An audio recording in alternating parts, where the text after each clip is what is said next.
എല്ലാവർക്കും ഡ്രാമ റിവ്യൂയിലേക്ക് സ്വാഗതം. ഇന്നൊരു ചൈനീസ് മിനി ഡ്രാമയുടെ റിവ്യൂ ആണ് ഞാൻ ചെയ്യാൻ പോകുന്നത്.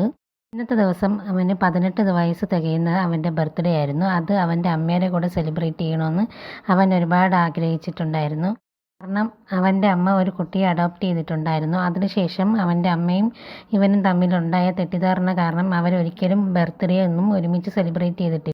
18ാമത്തെ വയസ്സ് ബർത്ത്ഡേ എങ്കിലും ഒരുമിച്ച് സെലിബ്രേറ്റ് ചെയ്യണമെന്ന് അവൻ ഒത്തിരി ആഗ്രഹിച്ചിട്ടുണ്ടായിരുന്നു. അങ്ങനെ അവൻ ഒരു കേക്കൊക്കെ വാങ്ങിച്ച് വരുന്ന വഴിക്ക് ഒരു കൊച്ചു പെൺകുട്ടിയെ കാറിടിക്കാൻ വേണ്ടി പോകുന്നുണ്ട്. അവൻ ആ പെൺകുട്ടിയെ രക്ഷിക്കുകയും അവൻ ആ കാറിൻ്റെ അപകടത്തിൽപ്പെടുകയും ചെയ്യുന്നുണ്ട്.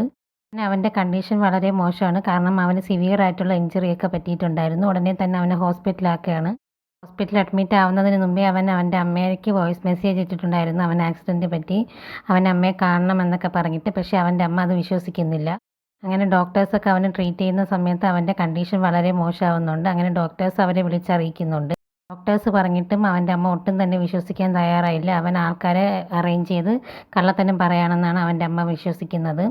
അങ്ങനെ അവൻ്റെ കണ്ടീഷൻ വളരെ സിവിയർ ആവുകയും അവസാനം അവൻ്റെ അമ്മയെ ഒരു നോക്ക് കാണണമെന്ന് ആഗ്രഹിച്ചിട്ട് അതുപോലും സാധിക്കാതെ അവൻ മരിക്കുന്നുണ്ട്. അവൻ മരിക്കുന്നതിന് മുമ്പ് അവൻ ഡോക്ടറോട് പറയാണ് എൻ്റെ ഓർഗൺ എല്ലാം ഡൊണേറ്റ് ചെയ്യണം എന്നൊക്കെ പറഞ്ഞിട്ടാണ് അവൻ മരിക്കുന്നത്. എൻ്റെ അമ്മയ്ക്ക് അവനെക്കാട്ടിയും എപ്പോഴും കൂടുതൽ വിശ്വാസം അവൻ്റെ അഡോപ്റ്റീവ് ബ്രദറിനെ ആയിരുന്നു. ഈ ചൈനീസ് മിനി ഡ്രാമയിലൊക്കെ എപ്പോഴും അങ്ങനെയാണല്ലേ. സ്വന്തം മകനേക്കാളും അഡോപ്റ്റീവ് സണ്ണിനെയാണ് അവർ കൂടുതൽ വിശ്വസിക്കുന്നത്. അതെന്തുകൊണ്ടാണെന്ന് എനിക്ക് ഇപ്പോഴും മനസ്സിലായിട്ടില്ല. ഈ ഡ്രാമ കാണാൻ ഇൻട്രസ്റ്റ് ആണ്. Thank you.